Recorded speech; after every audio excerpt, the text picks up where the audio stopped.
नमस्कार।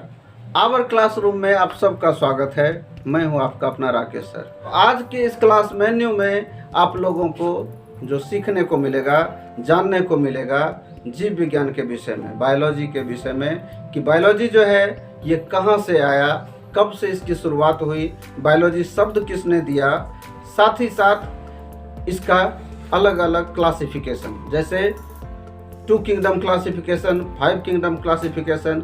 इसके अलावा हम लोग जानेंगे बाइनोमियल नोमेनक्लेचर को, ट्राइनोमियल नोमेनक्लेचर को, और थोड़ी सी एक इंटरेस्टिंग स्टोरी भी हम लोग जानेंगे कैरोलस लिनियस के विषय में। तो चलिए आज का ये क्लास हम लोग शुरू करते हैं।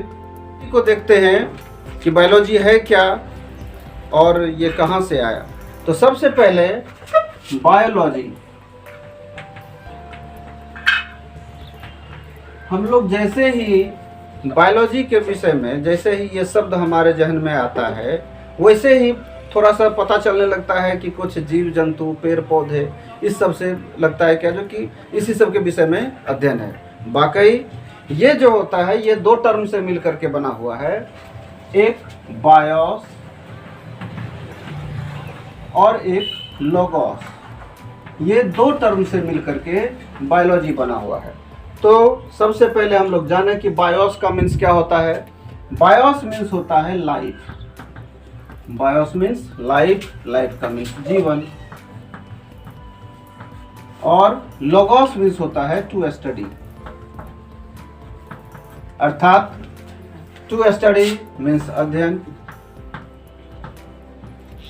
तो इसका अर्थ हो गया जीवन का अध्ययन, अर्थात बायोलॉजी का अर्थ क्या हो गया, जीवन का अध्ययन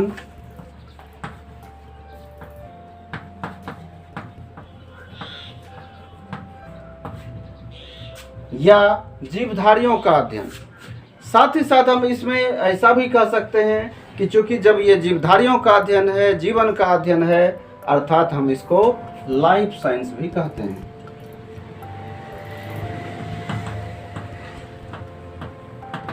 इसे लाइफ साइंस भी कहा जाता है।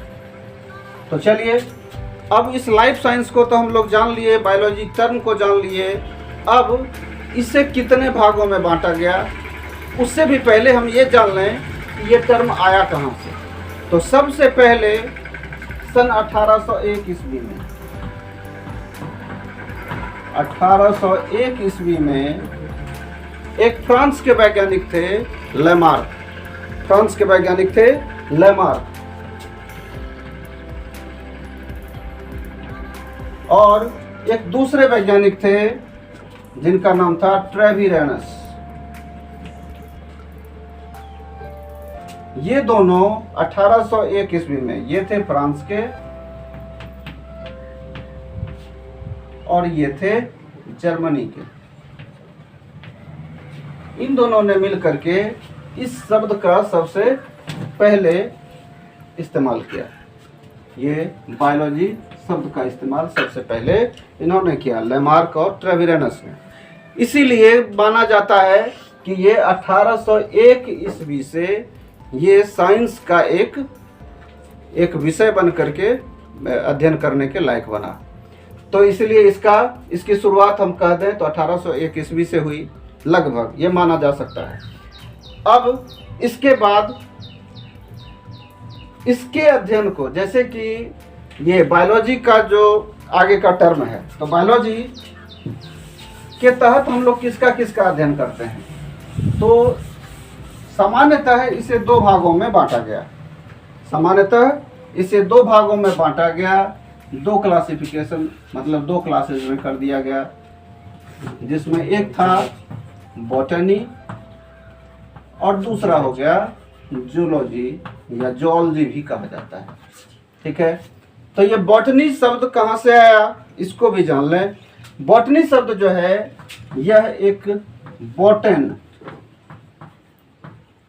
बॉटन एक ग्रीक टर्म है जिसका मीन्स होता है ग्रास। इस बॉटन का मीन्स होता है ग्रास या पास्चर।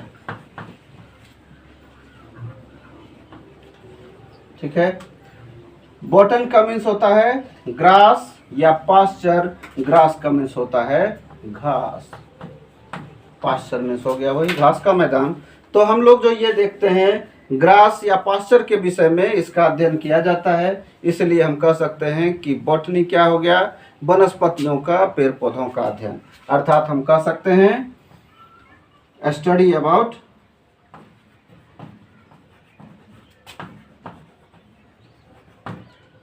प्लांट्स, मतलब सभी वनस्पतियों का अध्ययन हम लोग बॉटनी में करते हैं। और दूसरा चीज जान लें जूलॉजी क्या है, तो ये जो टर्म से मिलके बना हुआ है, ये एक टर्म आता है जून, ZOON या ZOAN, जून। इस जून का मीन्स होता है एनिमल्स।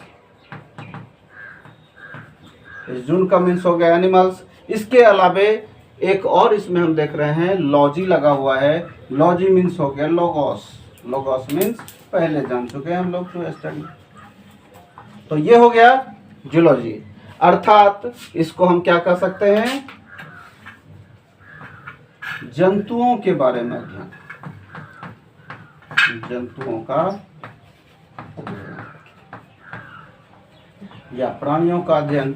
तो प्राणियों का अध्ययन चाहे या फिर हम कह सकते हैं कि एनिमल्स का स्टडी अबाउट एनिमल्स, इसको हम जूलॉजी के तहत पढ़ते हैं।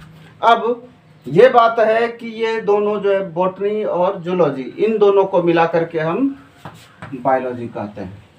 अब इस दोनों का जो अध्ययन किया गया, तो इस दोनों को एक एरिस्टोटल या फिर अरस्तु नाम के वैज्ञानिक ने पूरे एक क्रमबद्ध रूप से उसके सभी पक्षों को, अर्थात बॉटनी और जूलॉजी, वनस्पति विज्ञान और प्राणी विज्ञान, इन दोनों के विषय में क्रमबद्ध ज्ञान और साथ ही साथ इसके सभी पक्षों के बारे में एक क्रमबद्ध रूप से अध्ययन को किया। किसने?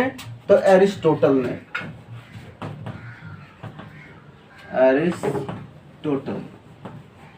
एरिस्टोटल जिसको कि हिंदी में हम अरस्तु भी कहते हैं, यह भी एक प्रसिद्ध दार्शनिक थे। चूंकि इन्होंने ही क्रमबद्ध ज्ञान और क्रमबद्ध तरीके से अध्ययन किया था, इसीलिए एरिस्टोटल को कहा जाता है father of biology.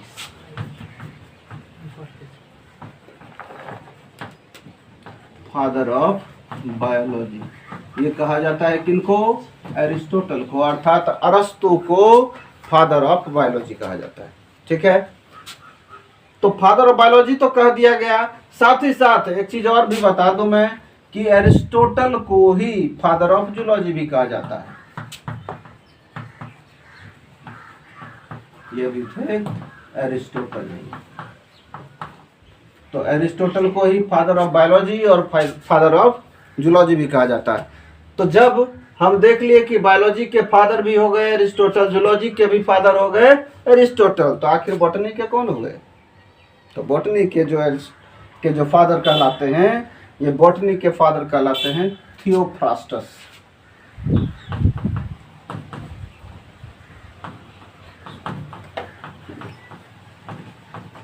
Father of botany कहा जाता है थियोफ्रास्टस। तो अभी तक आप लोगों ने सीखा बायोलॉजी क्या है, बायोलॉजी का टर्म कहाँ से आया, किन्होंने दिया, इसके बाद इसका क्रमबद्ध और सभी पक्षों का अध्ययन किसने किया, और इसके बाद हम लोगों ने ये भी देखा कि इसे कितने भागों में बांटा। इसे बायोलॉजी को 2 भागों में बांटा गया, बॉटनी और जूलॉजी। बॉटनी और जूलॉजी को जो बांटा गया ये 2 भाग में, अर्थात सभी प्लांट्स और सभी एनिमल्स को इसमें जोड़ा गया। साथ ही साथ हम लोगों ने देख लिया कि बॉटनी किस टर्म से मिलके बना हुआ है। बॉटनी, बॉटन एक ग्रीक वर्ड है, उससे मिलकर के बना हुआ है। तो बॉटनी का मीन्स, अर्थात बॉटन का मीन्स ग्रास और पास्चर होता है। इसके बाद और क्या, तो फादर ऑफ बॉटनी किसको कहते हैं? थियोफ्रास्टस को कहते हैं। फादर ऑफ जूलॉजी किसको कहते हैं? एरिस्टोटल को कहते हैं। फादर ऑफ बायोलॉजी किसको कहते हैं? एरिस्टोटल को कहते हैं। चलिए, हालांकि पहले इसे 2 किंगडम क्लासिफिकेशन ही किया गया था, जिसके तहत की बॉटनी और जूलॉजी रखा गया। आगे एक वैज्ञानिक थे कैरोलस लिनियस। कैरोलस लिनियस ने भी अपने बुक सिस्टेमा नेचुरी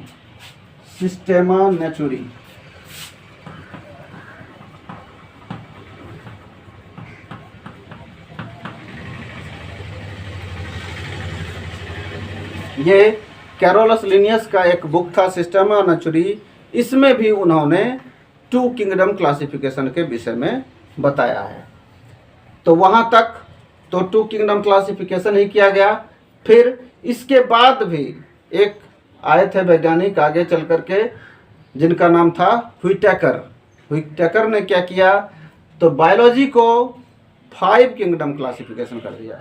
अर्थात उन्होंने कहा, उनके हिसाब से ये माना गया कि जितने भी प्लांट्स हैं वो तो प्लांट्स में मतलब बॉटनी के तहत आ गए, और जो भी एनिमल्स हैं वो जूलॉजी के तहत आ गए। लेकिन प्लांट्स और एनिमल्स के अलावे भी ढेर सारे ऐसे जीव होते हैं जो कि ना तो प्लांट्स हैं ना ही एनिमल्स हैं। ये ऐसे भी होते हैं कि दोनों के बीच का कनेक्टिंग लिंक है। तो आखिर उनको कहाँ रखा जाए? जैसे हम लोग कुछ बैक्टीरिया के विषय में जानते हैं, बैक्टीरिया हो गए, वायरस हो गए, कुछ एक होता है युगलिना, वो हो गया। तो ऐसे कुछ ढेर सारे ऐसे भी जीव होते हैं जिनके विषय में हम ना तो ये कह सकते कि ये प्लांट्स है या फिर ये एनिमल्स है। तो फिर आखिर उन्हें कहाँ रखा जाए? इसीलिए व्हिटेकर ने 1969 में 5 किंगडम क्लासिफिकेशन किया। क्या होता है?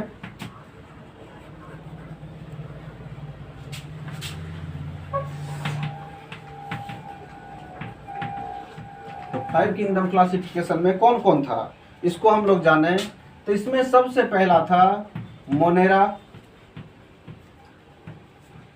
दूसरा प्रोटिस्टा, तीसरा प्लांटी, चौथा फंजाई और पांचवा एनिमेलिया।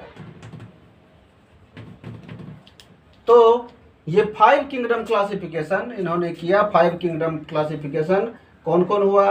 तो ये मोनेरा, प्रोटिस्टा, प्लांटी, फंजाई और एनिमेलिया। अब हम लोग इसके विषय में एक एक करके डिटेल समझेंगे कि ये सब क्या है। तो सबसे पहला हम लोग देखेंगे मोनेरा क्या है। तो मोनेरा में वैसे जीवों को रखा गया जो कि थे यूनिसेलुलर या फिर जो प्रोकैरियोटिक टाइप के थे, प्रोकैरियोटिक टाइप या फिर प्रोकैरियोट्स भी हम कह सकते हैं। तो प्रोकैरियोट्स का मतलब क्या हो गया?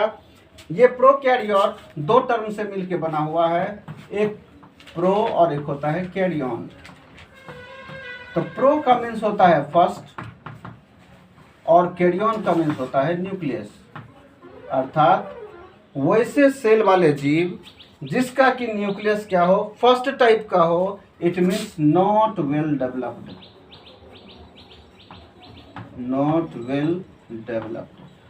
अब ये नॉट वेल डेवलप्ड का क्या मतलब हुआ? नॉट वेल डेवलप्ड का मतलब हो गया कि इस प्रकार के जीवों में, इस प्रकार के सेल में जो सेल ऑर्गेनेल्स होते हैं वे सभी एब्सेंट थे। ये सेल ऑर्गेनेल्स एब्सेंट, जैसे उसमें हो गया एंडोप्लाज्मिक रेटिकुलम, साइटोप्लाज्म, या फिर और जो बात करते हैं राइबोसोम्स हो गया, या फिर माइटोकॉन्ड्रिया हो गया। इस प्रकार के सेल ऑर्गेनेल्स की कमी थी। तो ये सभी प्रोकैरियोट्स कहलाते हैं जिसमें कि इन सभी चीज़ों की कमी होती है। जैसे कुछ एग्जाम्पल हम लोग देख लें, जैसे इसमें थे कुछ बैक्टीरिया, जैसे साइनोबैक्टीरिया, एक होते हैं साइनोबैक्टीरिया, आर्कीबैक्टीरिया इत्यादि। इस सब को हम कह सकते हैं मोनेरा में। तो इसमें यूनिसेलुलर भी जीव होते हैं जिनका कि बहुत ज़्यादा वेल डेवलप्ड सेल नहीं होता। तो ये सभी मोनेरा के तहत आ गए।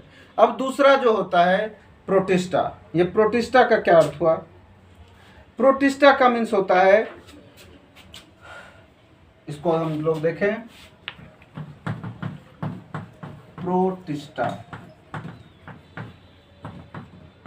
प्रोटिस्टा में वैसे जीव आए जो यूनिसेलर हैं, साथ ही साथ और क्या है तो एक्वेटिक भी हैं, जो जल में पाए जाते हैं। और इसमें सबसे खास बात एक चीज़ क्या होता है तो इसके तहत एक आता है युगलीना। युगलीना का आप लोगों ने नाम सुना होगा, जो भी बायो के स्टूडेंट हैं या फिर जो भी पहले से पढ़े हैं, ध्यान से पढ़े होंगे तो आपको युगलीना कभी मिला होगा। ये युगलीना क्या होता है तो इसको माना जाता है connecting link between plants and animals.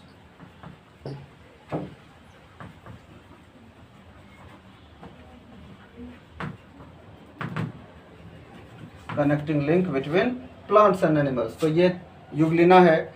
अब इसमें वैसे भी जीव होते हैं जो कि सनलाइट के प्रेजेंस में भी जिंदा रहते हैं, और कुछ वैसे भी जीव जो कि सनलाइट के एब्सेंस में भी जिंदा रहते हैं।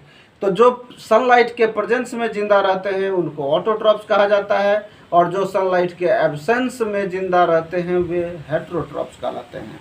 अब थोड़ा सा मैं आपको ये भी बता दूं ऑटोट्रॉप्स क्या होता है और हेटेरोट्रॉप्स क्या होता है। चलिए हम लोग इस पर थोड़ा सा चर्चा कर लें, ऑटोट्रॉप्स और हेटेरोट्रॉप्स। तो देखिए ऑटोट्रॉप्स, ये ऑटोट्रॉप्स जो है ये दो टर्म से मिलके बना हुआ है। एक होता है ऑटो और एक होता है ट्रोफोस। ऑटो और ट्रोफोस। ऑटो का मीन्स होता है सेल्फ और ट्रोफोस का मीन्स होता है न्यूट्रिशन।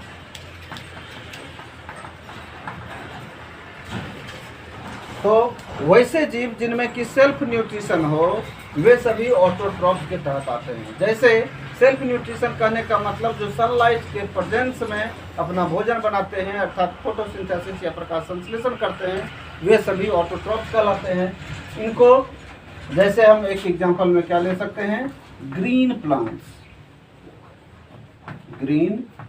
ये सभी ऑटोट्रॉप्स होते हैं। और दूसरा होता है हेटेरोट्रॉप्स।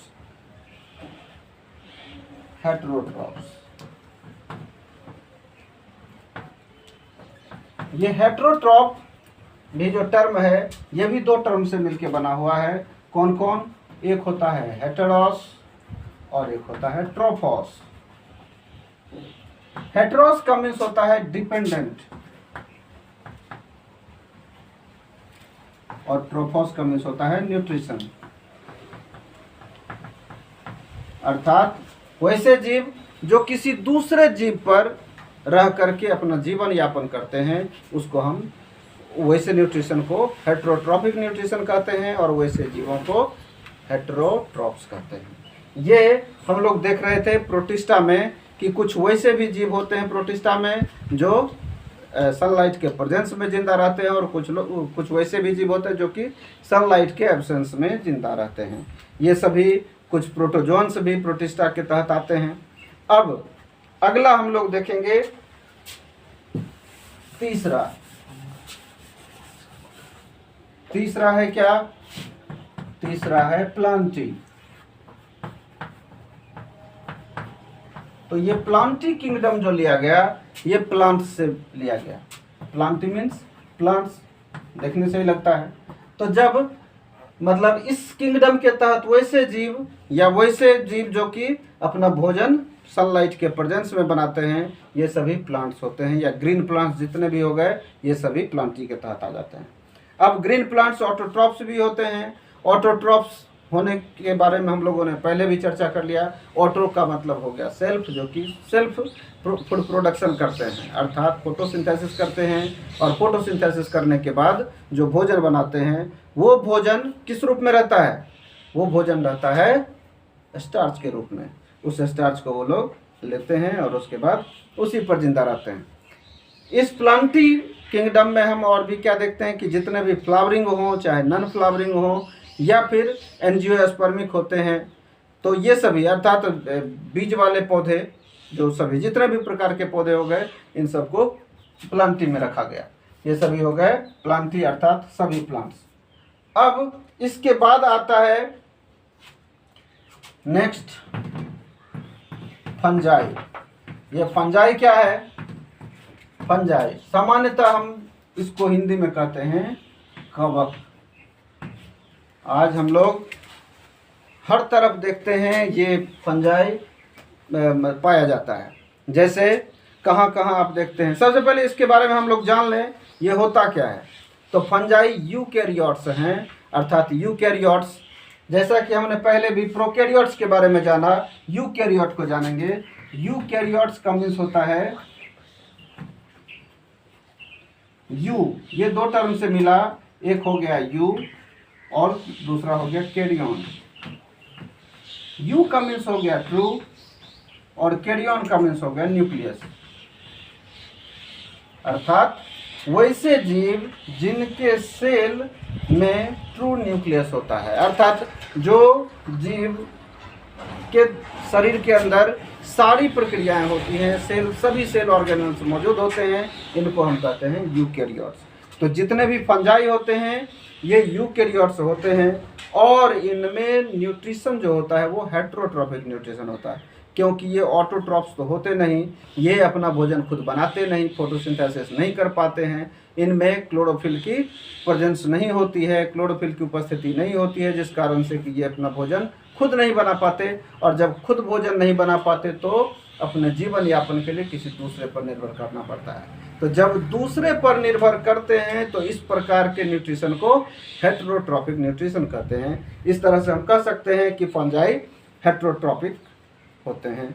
अब इसमें कुछ ऐसे भी होते हैं जो पैरासाइट, जिनमें पैरासिटिक न्यूट्रिशन भी होता है, अर्थात जो पैरासाइट्स होते हैं, सेप्रोफाइट्स होते हैं। अब ये दो टर्म आपको मिला होगा, पैरासाइट और सेप्रोफाइट, ये दोनों क्या है। तो चलिए इसके विषय में भी हम आपको थोड़ा डिटेल करते हैं।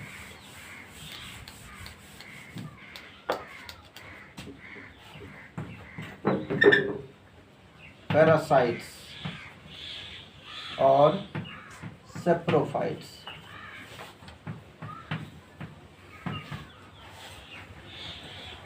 तो ये दोनों क्या है इसके विषय में जाने। पैरासाइट्स कौन होते हैं, सेप्रोफाइट्स किसको कहते हैं। तो जनरली हम लोग देखते हैं कभी कभार हमारे घर में मेहमान आते हैं, हम लोग उनके लिए खाना पीना बनाते हैं, उनको खिलाते हैं, उनको रहने के लिए आश्रय देते हैं। तो जो हमारे घर में मेहमान आए वे क्या कहलाते हैं, गेस्ट। और हम लोग जो उनके लिए सारी व्यवस्था करते हैं तो हम लोग हो गए होस्ट। तो अब कुछ मेहमान ऐसे होते हैं कि आते हैं तो कुछ लेकर के भी आते हैं, थोड़ा मिठाई वगैरह देखते हैं कि हाँ भाई बच्चा उतरू है तो चलो लेकर के चलते हैं। लेकिन कुछ लोग आते हैं थोड़ा सा लेके आएंगे और 10 दिन बैठ कर के खाएंगे। तो जब वो 10 दिन बैठ के खाते हैं तो थोड़ी सी परेशानी शुरू हो जाती है। तो वैसे जीव जो क्या करें, जो आए और कंटिन्यू रहने लगे, साथ ही साथ अपने होस्ट को नुकसान पहुंचाए।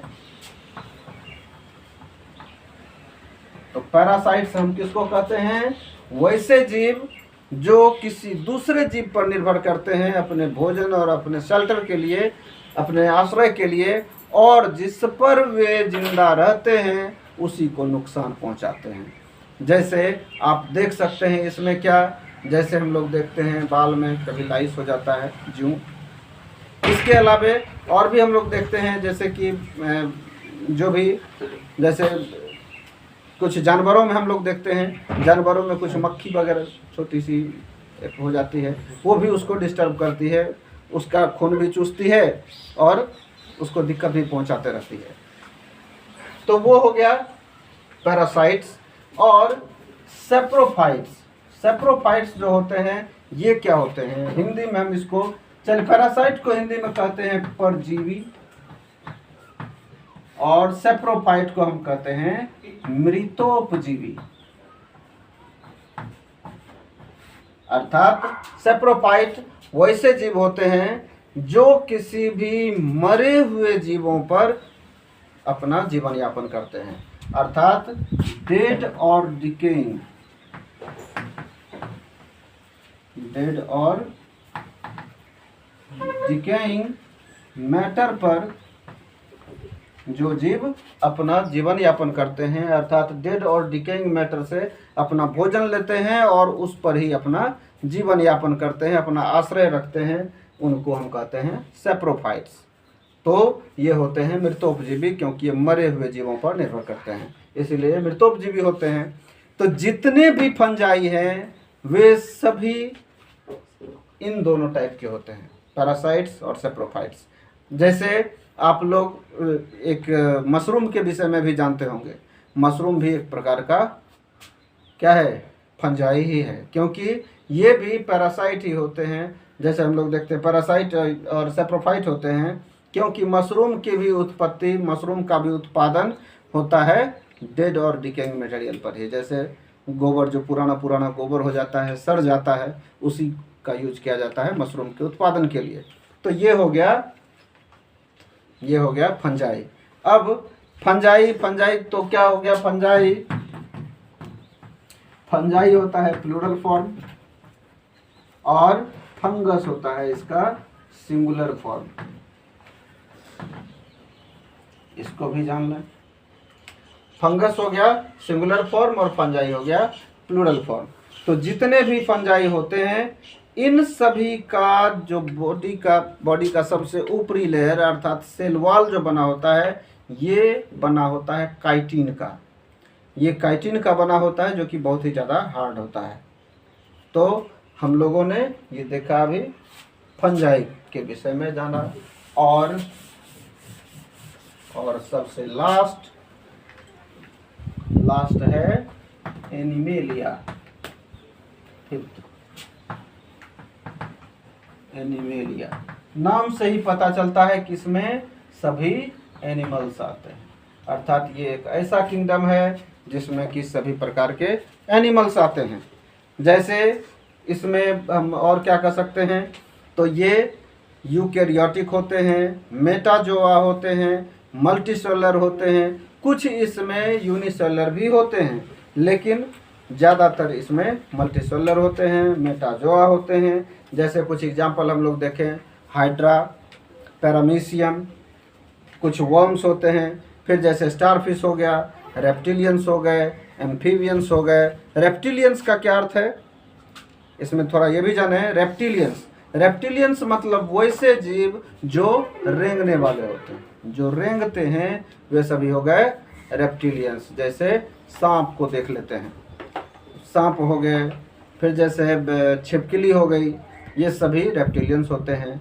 अब कुछ एम्फीबियंस भी इसमें होते हैं, सभी एम्फीबियंस भी इसमें होते हैं।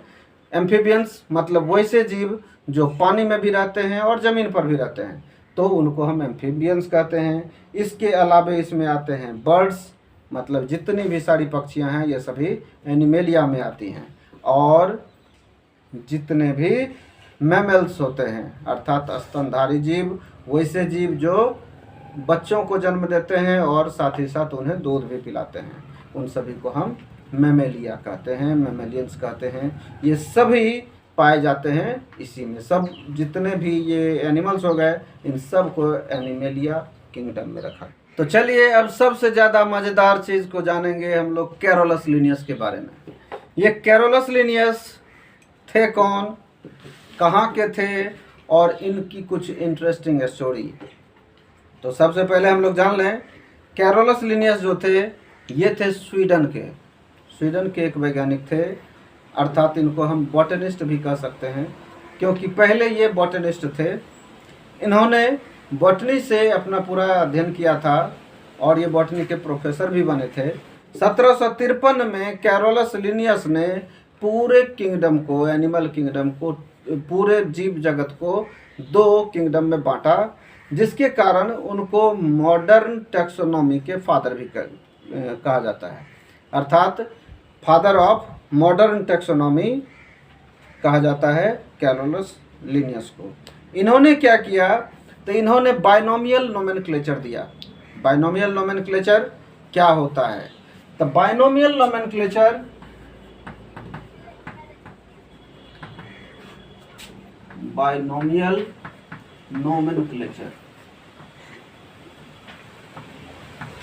अर्थात इसका हिंदी होता है द्विपदनाम पद्धति, द्विपदनाम पद्धति भी कहते हैं या नामकरण भी कहते हैं। तो द्विपदनाम पद्धति का क्या मतलब हुआ? तो इन्होंने जितने भी जीव हैं, जितने भी प्लांट्स हैं, चाहे एनिमल्स हैं, इन सब के नाम को दो पदों में बांटा, जिसको कि हम बाइनोमियल नोमेनक्लेचर कहते हैं। जैसे एक एग्जांपल हम यदि लें, जैसे आदमी, मनुष्य का बायोलॉजिकल नेम जो होता है होमो सेपियंस, होमो सेपियंस। इसके विषय में कैरोलस लिनियस साहब ने ही सबसे पहले बताया था।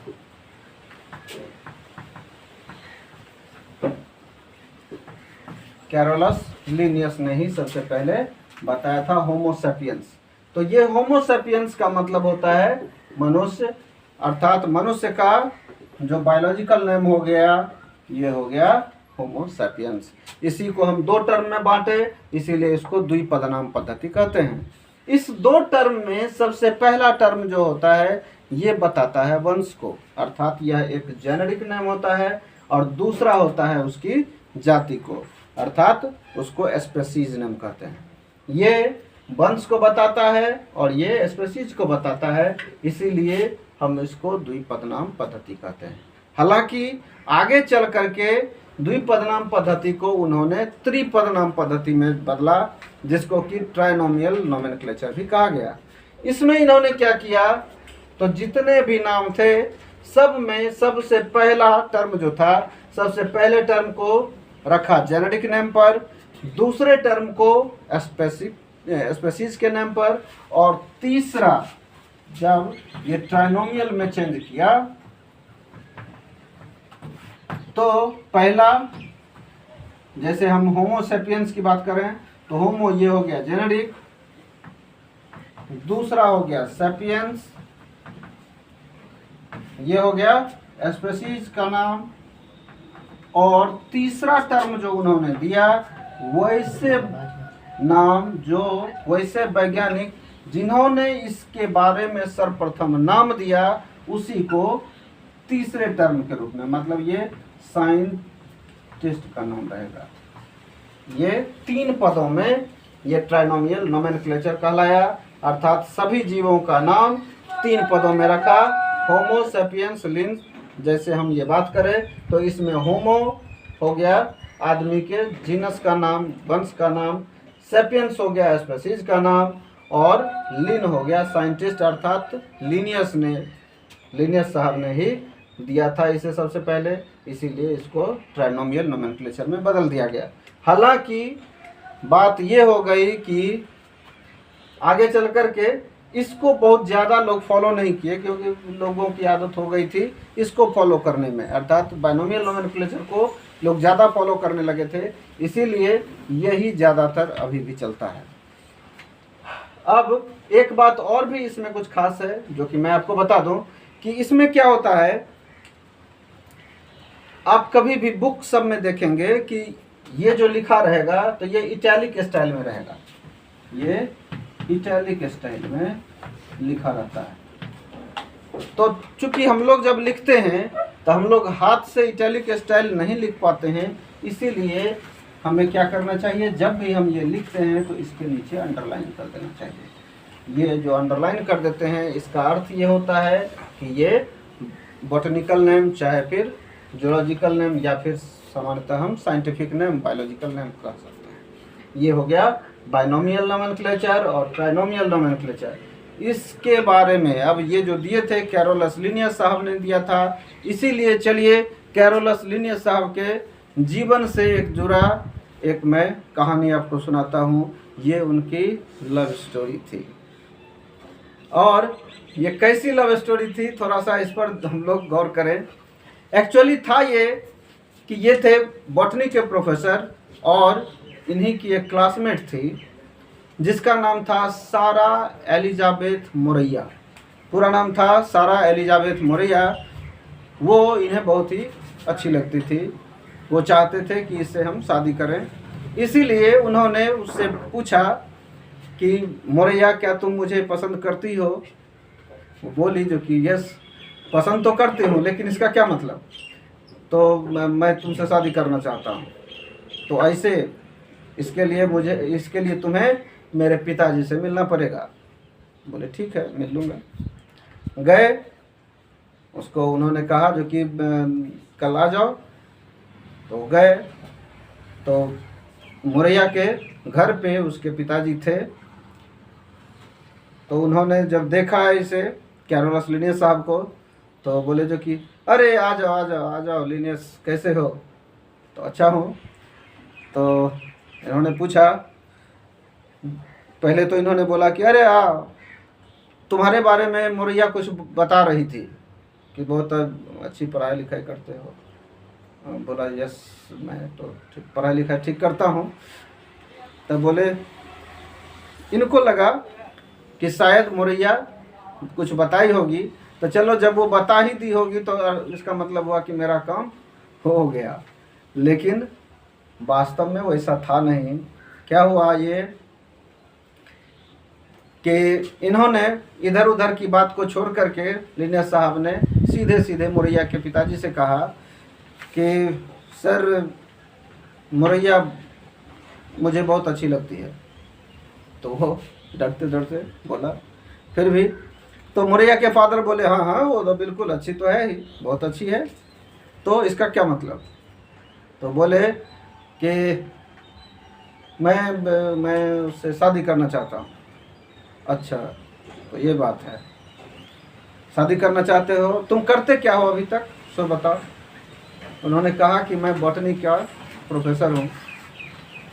तो इन्होंने बताया, मुरैया के फादर ने कहा कि तुम्हें क्या लगता है कि क्या मैं किसी घास फूस पड़ने वाले के पास अपनी बेटी को भेज दूंगा? ऐसा हो ही नहीं सकता, मैं ऐसा कर ही नहीं सकता, इसीलिए तुम सीधे सीधे चले जाओ यहाँ से। लेकिन उन्होंने कहा कि नहीं सर, ऐसा नहीं हो सकता, आप मुझे कोई और रास्ता बताइए जिससे कि मैं ऐसा कर सकता हूँ और मुरैया मेरी हो सकती है। तो इन्होंने कहा कि यदि तुम चाहते हो वाकई मुरैया को, तो तुम्हें मैं समय देता हूँ, तुम डॉक्टर बन के दिखाओ। अगर तुम डॉक्टर बन सकते हो तो मुरैया तुम्हारी, नहीं तो फिर जहाँ मैं चाहूँगा वहाँ मुरैया जाएगी।